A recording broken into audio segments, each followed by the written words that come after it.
Na cultura, o centro está em toda parte, por Martin Grossmann.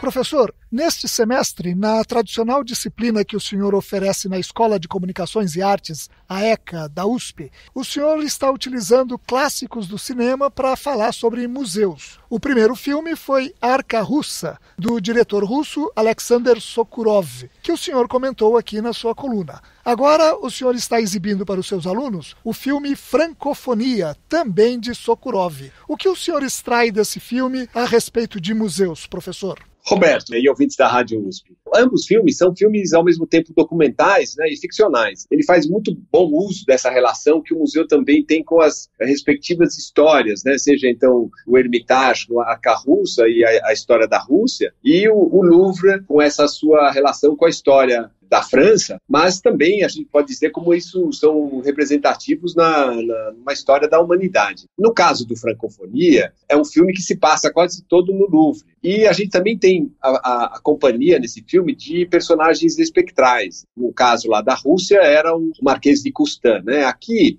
há uma dupla aí que são o Napoleão Bonaparte, que se apresenta de forma muito entusiasmada, mas também caricaturalmente ele se comporta como um bufão, né, gabando-se por ter sido o principal responsável pelas obras de arte ali expostas, né, mas que foram saqueadas nas suas campanhas, nas guerras, né, e uma fantasmagórica Marianne, né, que é essa efígie, essa figura alegórica que representa a República Francesa, mas também representa o regime republicano. Então a gente tem um contraste entre um déspota e aquela que representa a democracia, né? Mas ela também se comporta de forma um pouco histérica, assim, que não para de gritar igualdade, liberdade e fraternidade. Mas eu acho que assim, a principal linha narrativa do filme é por meio de uma outra dupla, que aí sim constrói um sentido e tem uma importância central aí para a gente entender o papel dos museus. Trata-se aí do diretor em exercício do Louvre durante a ocupação nazista, que é o Jacques Jojard, que não fugiu de Paris e que ficou, então,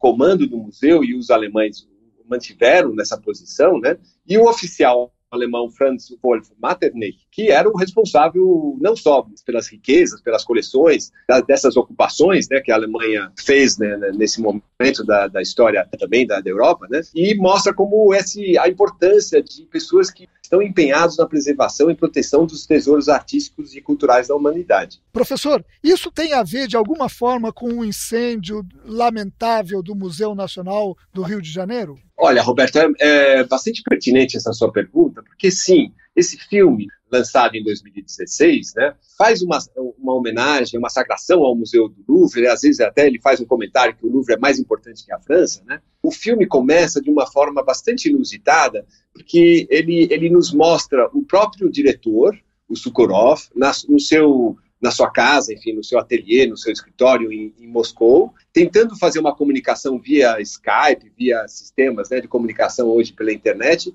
com um amigo dele, capitão de navio, que se encontra em mar aberto, enfrentando uma baita de uma tempestade, né? E a preocupação dos dois é que esse navio tem entre as suas cargas, entre esses containers, né, obras de um importante museu, que talvez seja do próprio Louvre, né?